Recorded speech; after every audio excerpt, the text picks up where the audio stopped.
Hello guys, welcome to another episode of Time with Majid. This is your boy Majid Al-Din, and today I have with me a very young and energetic young athlete who is into para sports. When I talk about para sports, it's people with disability, but a story will catch your eye. A story is one that you have to look at and know that in this life, no matter what it is, you don't need to give up. So today I have with me Edmund, who I don't know, he's into a lot of disciplines into para sports, but I'll leave him to introduce himself and tell us the sports he's into for the beginning. So Edmund, welcome to Time with Majid. Thank you. Thank you very much. Oh, nice. Thank you very much for having me. So my name is Edmund Govina. Okay. And I am a para-athletics athlete. Oh, okay. Currently, because that is the discipline that I've been actually classified for at the moment. But even though I'm also looking at exploring other disciplines as well, currently I am a para-athletics athlete for now. Oh, okay. Yes, and my class is actually T46 track and field. So that is my main category. Okay, talking about T46, I'm sure somebody watching us will not understand what T46 is. So when you get there, I will actually let him explain the T46 for you to actually get it. Exactly. So when we talk about para sports, a lot of people in Ghana especially don't know much about para sports. But I will explain what I know with regards to para sports, which is people who have a little disability within their body. It can either be leg, hands, or maybe even their eye. So these people are categorized in the sports that they do as para sports. So before I dive into everything in regards to sports, let's start about the history and story of this particular young athlete. So Edmund, let's talk about your story. Yes. What happened? Were you naturally born with this disability, or how did it happen? Can you explain to us? Okay, so for me, I wasn't born with a disability. When I say a disability, with my current situation, I wasn't born with a loss of limb. Oh, okay. Yes, it's actually acquired. Okay. And my story is one that, okay, so basically I was involved in a road traffic accident. Wow. Exactly. And then it was actually a traumatic amputation in a car accident. I went to visit a family, and then I was actually traveling from the Brown-Hafo region.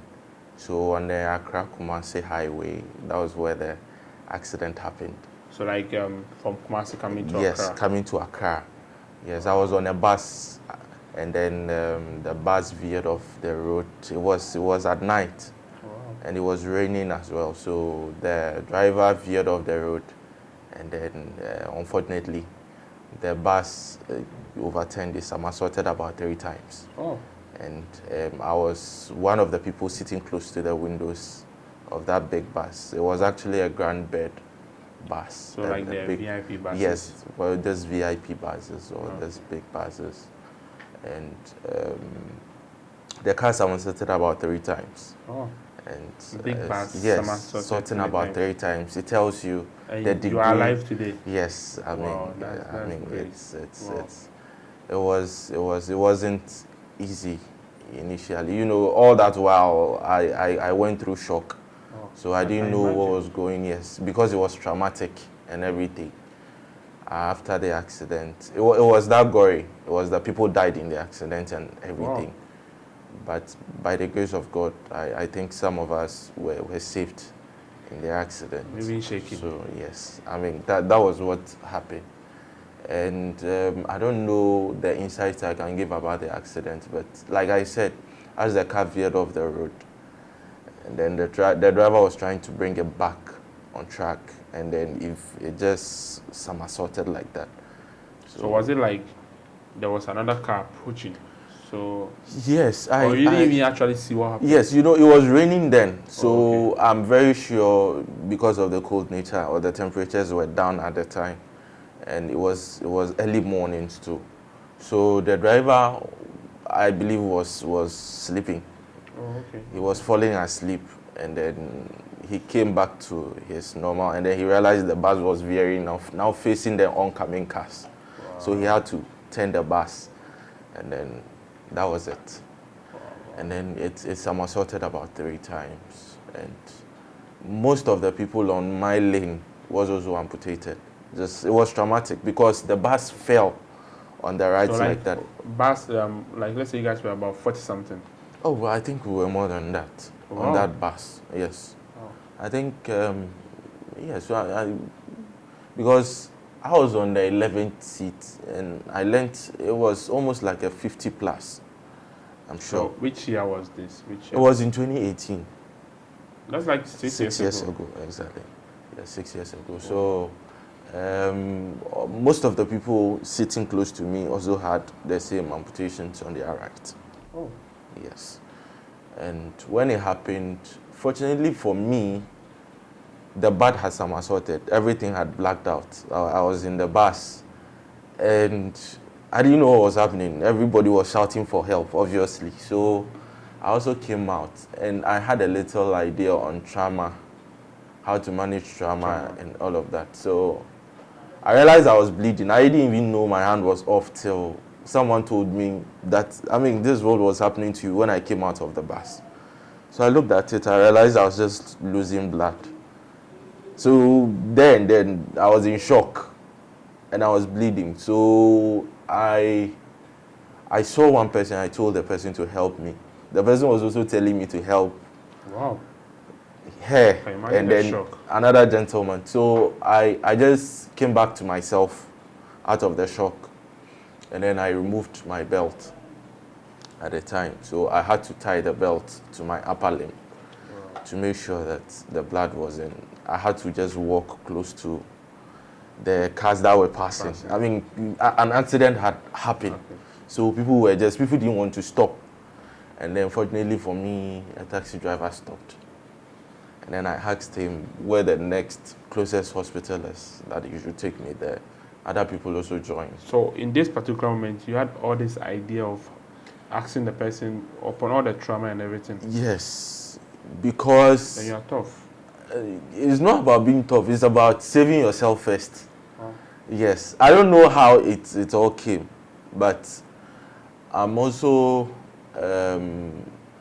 in the security industry. So I've been psyched about some of these things before. That's why I said I had a little knowledge on trauma management. So I was able to go through that. All I wanted was to stay alive, because I thought I was going to die, or something has happened. I just wanted to see how this was going to end, whether I was going to live or I was going to die or whatever.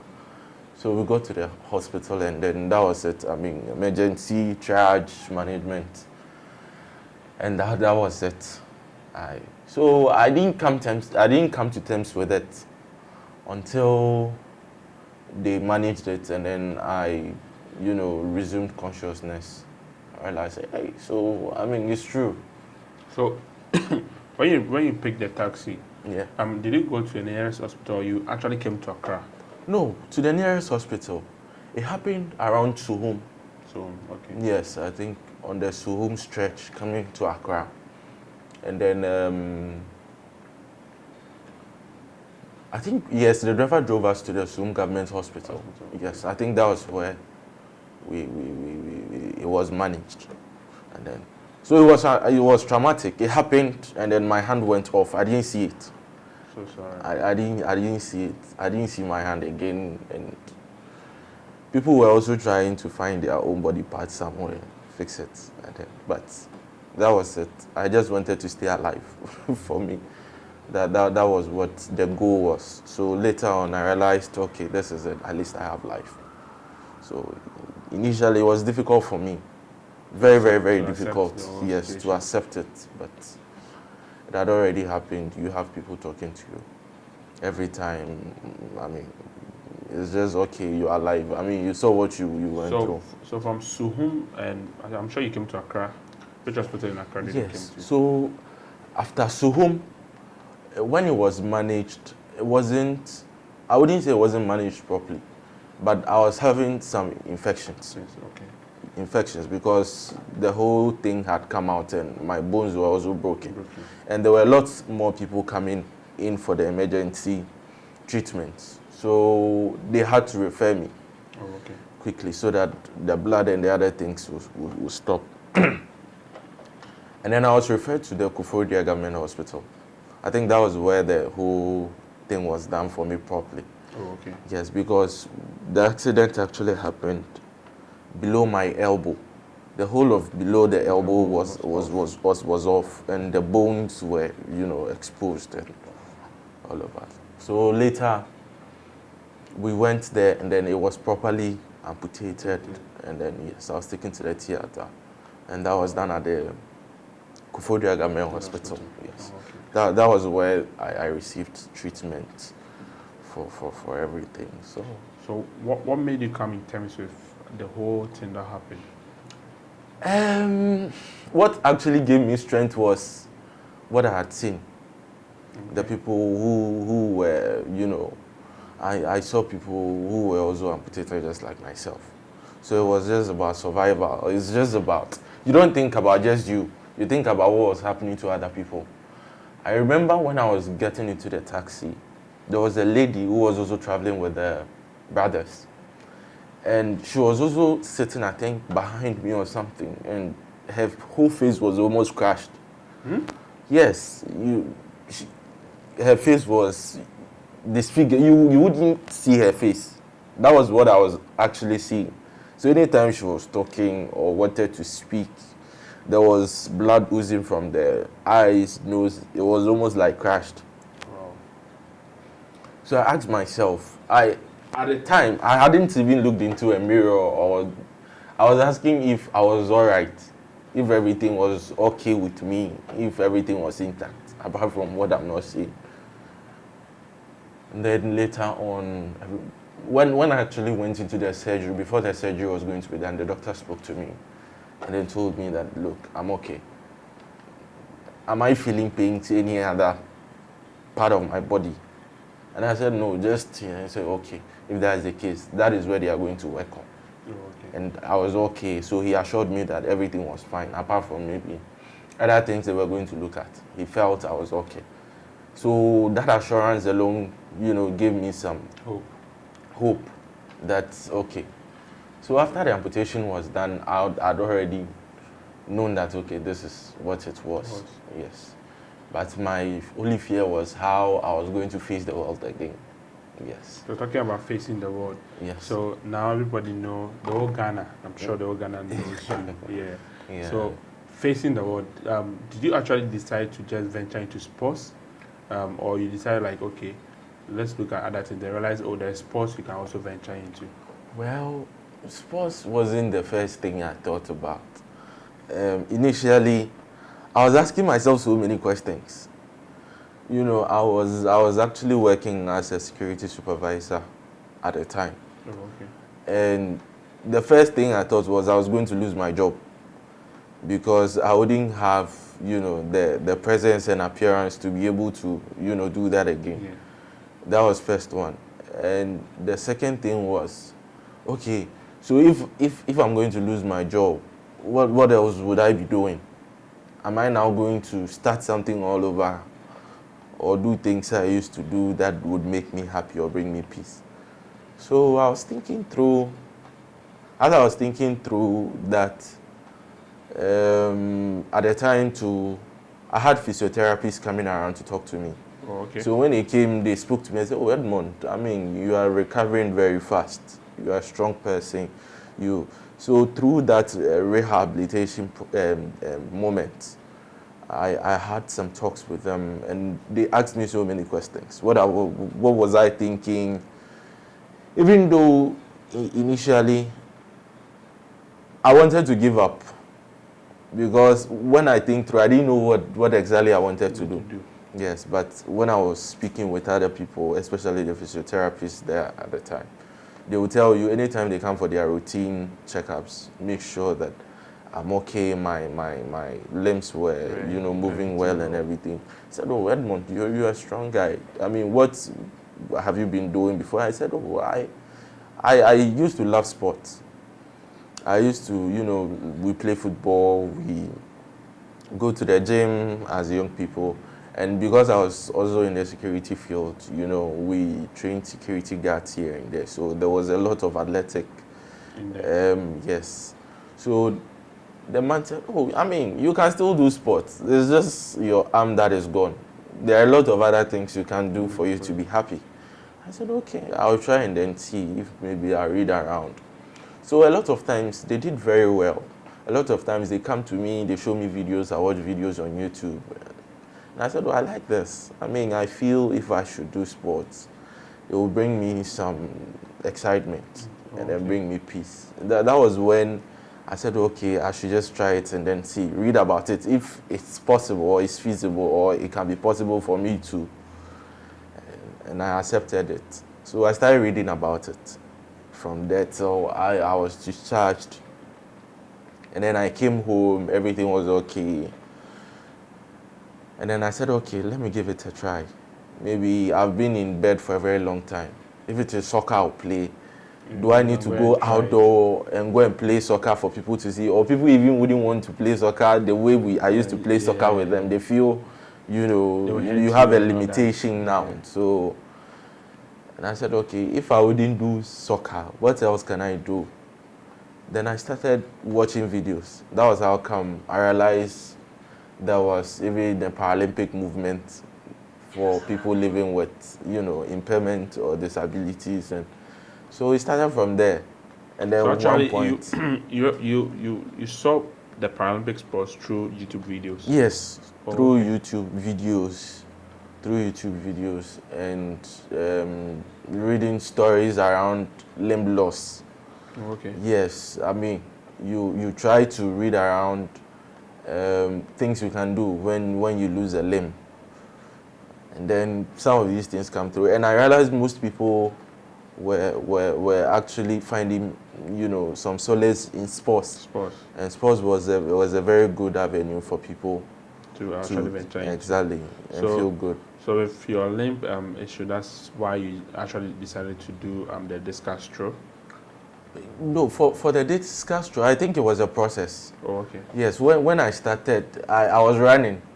I was a runner, so I met with coach. What actually happened was, after I was discharged and I got home and everything was okay, I felt I was better, I could go out and everything. I tried to see how I can link whatever I was researching or exploring to Ghana, if it could be done in Ghana. At the time, I didn't know such things were also done in Ghana. So it was linking to the NPC Ghana. So I said, National Paralympic Committee. Okay, where are they? Where is their offices? Where is their? So I went online and checked out the National Paralympic Committee. I called, and then fortunately for me, I had a response. So the person that spoke to me at the time was the former Secretary General for the NPC, right, Mr. Peter J. Oh, yes, okay. he was very instrumental. So when I called him, and then he questioned me one or two, and then I told him what I wanted to do, that I wanted to do sports, but I didn't know what exactly to do. I don't know how the sports actually runs with impairment and all of that. So I wanted to learn. And he said, oh, okay, it's good. He'll find time and ask me to come to the office. And then, so all this while, I was also thinking about self-esteem, how people will look at you. And how you have to be proud of yourself, no matter the circumstances. I was looking at that because the more you read around, the more it opens you up. It exposes you to some of these things. It gives you the confidence to. Exactly. That is the most important thing. That was very, very key. As at the time I got it, I wasn't confident myself anymore. So I was trying to find that hope to, find a place I can make sure. So when you came to meet Mr. Peter J, that's when actually he guided you to the kind of sports you should do? Yeah, so what he told me was, oh, Eddie, you can do sports. Oh, okay. But you need to be determined. I said, oh, yeah, I'm determined. And then he said, okay, if that's the case, I'll just give you the room. It's a big room. Just read about it. Let me know what you feel you can do. Then you come back to me on it. Oh. At the time, maybe he was thinking I wasn't serious. Maybe it would get to the difficult part and then I'll give up. Away. Said, oh no, I'll do it. So I went home, went to read about a whole lot of sports, and I looked around and I saw a few disciplines I could do. So I was like, okay, if anything, I know I have my legs, I can run. That is the first thing I thought about. And then secondly I said, if I can run with my legs and then use one arm, is a good way. So what other sports can I do? And I looked around, I saw a lot of other disciplines. I saw badminton, I saw table tennis, I saw swimming, I said, okay, so where can I'll just look at, measure myself, measure my strength, and see my limitations and all of that. So throughout that process, I think Mr. Peter J helped me. And then he said, Edmund, if you can run, athletics would be best for you because, you can run on your 2 feet. And I said, okay, let me try it. And then he introduced me to a coach to assess me and evaluate and then see what I can do. And if whether is long distance, I can do short distance and all of that. So that technicalities aspect also got to the coach. And then it started from there. Okay, so talking about the discus, I think it was later, I was running. I think I was doing short distance. I was like the 100 meters. 100 meters, 200, 400. And then, but I realized, no, I couldn't do the short distance. Yes, not that I couldn't do it, but I mean, technically, obviously, you need to meet a standard. You need to meet a standard. And I was doing well. I think 100, I was running like a 12 something, 13. So it started from 13, 14, 13. I was doing my best. I wanted to run and then make sure that I am able to get a standard. But he says, Edmund, you are struggling. Why don't you try middle distance and then see? Maybe you can do 400. Maybe you can do 800. Then together with the coach, we sit, we talk. I tell him what I feel. But it will also need a lot of training. It will need a lot of training before I'll be able to meet the standard. So it means that I need to make time if I want to go late and make sure. Yes. So I can reach that standard. That standard, I need a lot of time for my training. So it was all through that process. I tried all of that out. There was long jump too. I tried out long jump. It was okay. And then finally, I told my coach that, in Ghana, we don't have that competitive openings for you to showcase, your talent. Yes, talent. So I think around 2019 or 2020, I'm not too sure, 2020, that was when we had the opportunity to also try our very first competitions here. And I said, oh, I can do it. That was where I had the passion that, it's not difficult after all. That is, if I should train well, I'll be able to produce the results that and then it went ahead, and then it was okay. I met some colleagues who were also good. They inspired me a lot. I started meeting the family of people with impairments one way or the other and the sports that they are doing. So I became very attracted to putting myself into it more. And then that was it. And at the time, I think the Ghana team was preparing for the Tokyo Games. Yeah, I remember that was the training in Cape Coast. Yes. So I think they were in camp. Yeah. So I had the opportunity to go to camp, to go see how they are training and everything. And it inspired me a lot. For me, for instance, I like trying out new things. And to, explore and see how it would. So when I went to that camp and I saw, I think it was a powerlifting camp. I saw people lifting and the enthusiasm, and then it was great. It really inspired me to also push ahead and then see what I can also do for myself. So it was after the visiting them at the camp training. That's when you decided, okay, you go into the discus course. Yes. But why didn't you continue with the athletics? For the running? Yeah. For running I can still do running. Okay. I'm doing running actually, but there are a lot of other technicalities. Like I said, you need to meet a standard. And it takes some time. You need to put yourself together. It has a whole lot of routine for it, especially your diet, your your daily routine, it involves a lot Yeah. to be able to do the running. So within this short time, I realized I could only perfect at the throws. Oh, okay. Yes, because I realized I could have more of endurance, strength, and then, you know.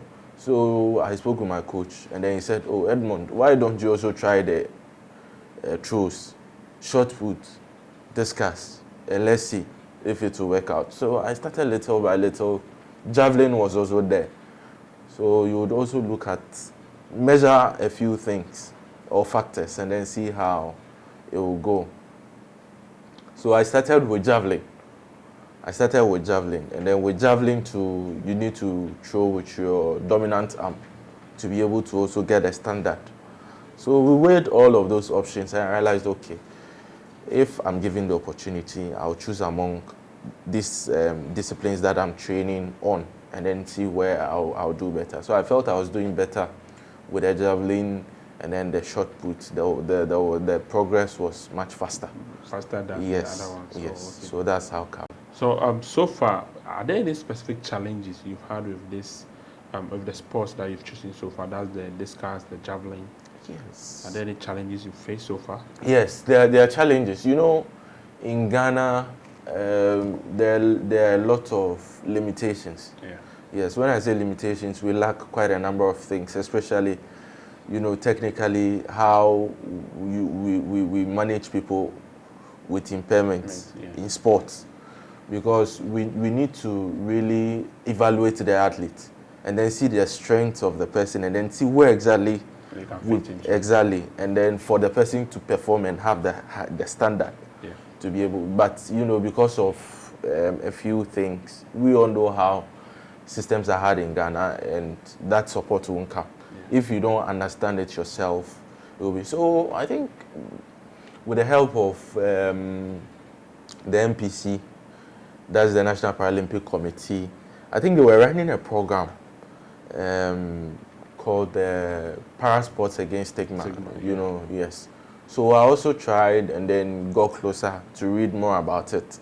I think it was a campaign, it was a project where they are trying to create awareness on sports, and how I think it's the Laboro University that is partnering. Yes. So I also try to get around and then really read around how I can also help myself. So through that, the NPC also directed and then said, oh, okay, there are handouts where you read, and then you read about some of the disciplines. So I really took time to read about the athletics discipline, to know my class, to know what it takes to actually perform in that particular classification, and then what is expected of you and all of that. And then, yes, I was able to understand it and then start building on the techniques that you need as a para-athlete in that particular class. You go into that sport, you get the experience. Exactly. So the NPC helped out. And then, you know, once in a while, I speak with the General Secretary. I speak with Mr. Elite, there was Mr. Henry, there was Majid yourself, and then a few other people. You know, anytime I get closer, I ask questions. You know, we are talking about physicality of the sports. Yeah. How do you actually prepare yourself mentally and physically before competitions? Yes. So far, I think, how many competitions have you gone to so far? International competitions? International competitions, I've been to two. Two international. One. Where? Yes, I've been to the Grand Prix at Marrakech, Morocco. Okay. Yes, and then I've been to the Handy Sport program to Grand Prix in Paris, France. Oh, okay. Yes. So how did you prepare mentally and physically for this competition? So first of all, like I was saying initially, you need to understand all the things I was talking about for you to understand where you have to be and what you have to do to be able to play. So the preparations started from where I said I wanted to do this. Okay. And you need to talk with your coach, for your coach to also put you there that, okay, this is what you are supposed to meet. So you need to work hard. You need to train more. So I had to, you know, get a lot of time to train. First, I used to train 2 hours, 3 hours, but now I need to make it about 4, 5, 6 hours. I need to train morning and then evening to be able to meet the standard to go for some of these events. So mentally, I told myself, okay, I would make time for it and make sure that I become mentally strong. Some of these limitations will not slag me or make me lose hope of not achieving the things you yeah. want to So achieve. my main focus was that I wanted to be classified. I wanted to be classified and then be recognized as an athlete. You know, so through the mentorship and then the guidance from the NPC and everything, it actually encouraged me more to be able to meet those things, to train more. You know, now you just perceive yourself as a professional athlete. What are some of the things? You need to train this number of hours. You need to meet this criteria. You should start knowing the techniques. So the preparations involved all of that. But mentally, I'd already psyched myself up that this is what I wanted to do.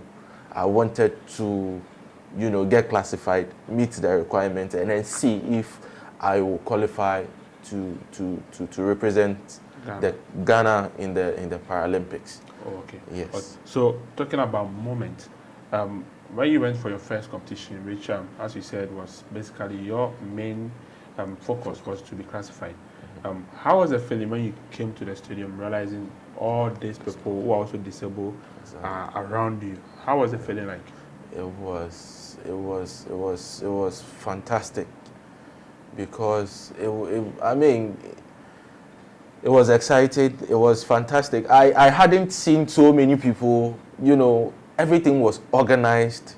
You have people who have impairments or people with disabilities, let's say, and you are put in a class of people who you feel are like just like you, and you are going to perform with them and then see who is going to win. I mean, it was just an ecstatic feeling, and you just cast your mind back and say all these trainings that you've done wasn't wasted. And it wasn't in vain, you understand? That is where you begin to think through and say, oh, I mean, this is how it looks like, or this is how it feels like to be here. Wow. Then it's great. So it casts my mind back on when I didn't think of anything on my hospital bed and where I am at this time. I realized if I had given up, would I have gotten here? Yeah. So all of those mixed feelings would come. But I love the fact that I had that exposure for it to give me more hope. You understand that, oh, okay, I mean, this is it. You learn a lot. You learn about the Paralympic movement, the principles that are guiding.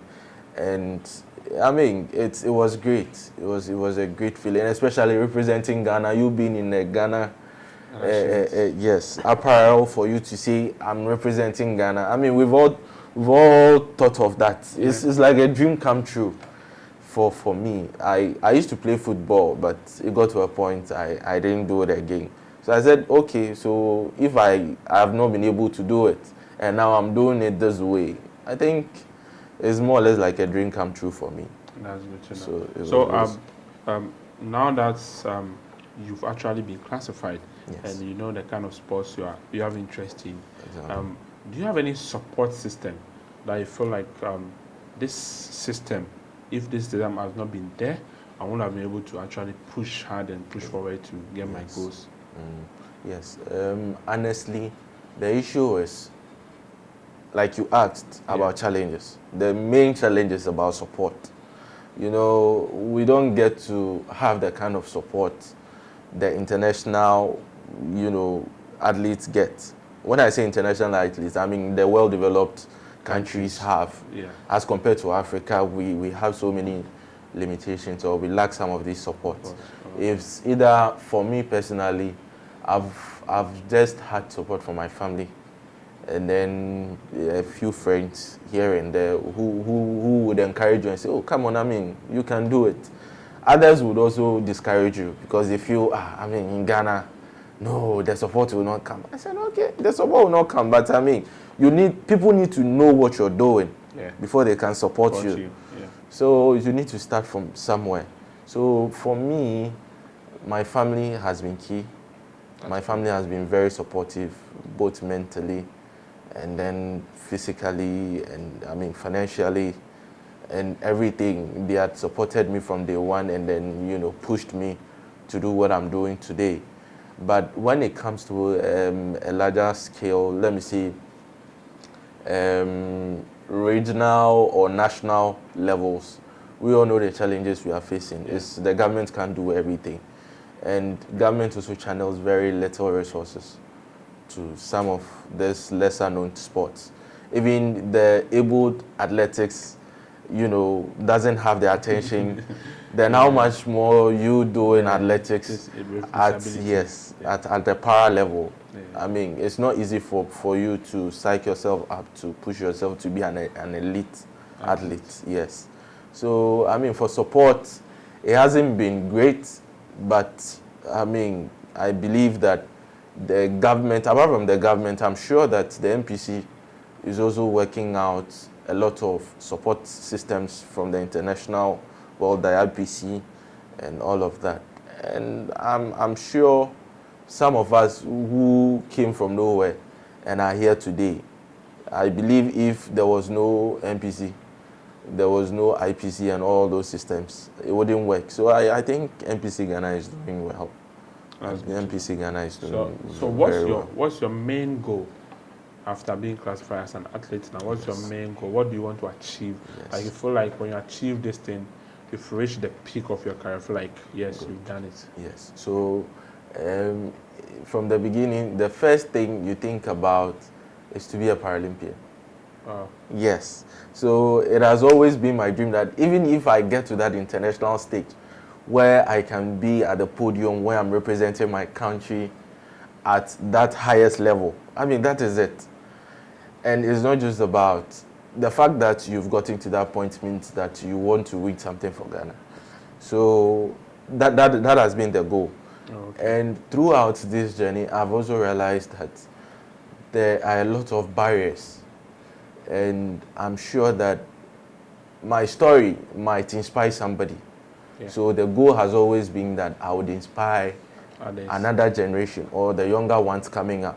So coming through this particular journey, I've met a lot of people, young people like people who are younger than me, who I meet. I have colleagues who I train with and all of that, and I encourage them a lot. I told them, you are younger, you are coming up, and you need to also prove yourself. Yeah. When you are called on, when you prove yourself, that is where you would also change your story and also inspire those down. So I'm also looking forward that I can be able to inspire those coming, and then to see how I can also help most of the people who are just like myself, who have impairment or limb loss or have other disabilities, physical disabilities or intellectual disabilities or any form of disabilities that want to participate in sports. To also get there. So now, so basically now the main goal is to be a Paralympian. Yes, to be a Paralympian and then to assist those coming. Like with our final words to end the show. So guys, before we actually end the show, this is a small video of Edmund training and the competitions he has attended so far. So just watch this video.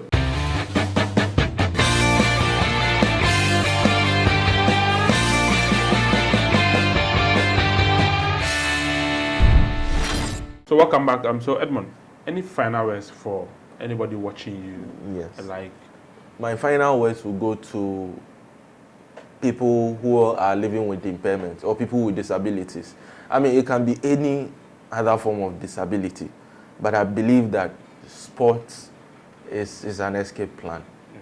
Trust me, because as I sit here, sports has changed my life. Sports is something that one can escape from all the depression, all the, things. Sports can make you great. Sports can give you peace.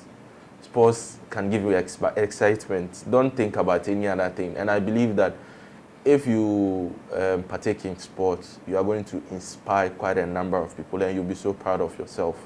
That is to people with impairments.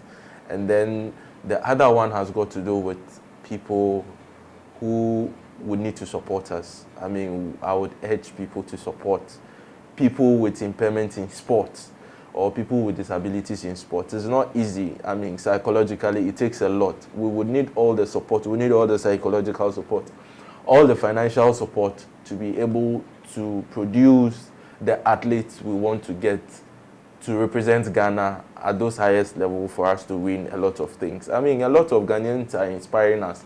We are winning laurels.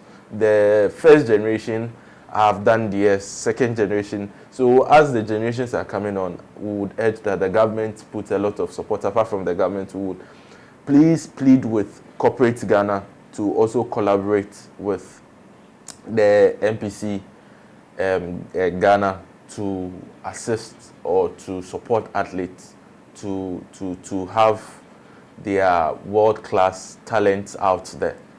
So that is the advice I can give for now. Okay. Don't ever give up if you have a disability. Don't give up. Move a step forward, and I believe that you will get there. Thank you, Edmund. Thank you. As Edmund Govina said, don't ever in your life give up. If you give up for your own, and nobody else is going to be there to support you. But if you don't give up, you achieve more, and the people around you will also benefit from it. My name is Majid Eldin. If this is your first time watching me, can you click on the subscribe button and turn on post notification? This is another episode of Time with Majid, and I'm sure you guys enjoyed the story and you've learned from it. And please, you can follow Edmund on all social media platforms. Are you on Instagram? Facebook. Yes, I'm on Instagram. Okay. Yes, Edistratz18. Okay. Edistratz, EDDY_Stratz is STRATZ18. Okay. On Instagram, and then on Facebook, Edmund Govina on Facebook. Okay. So this is where I'm very active.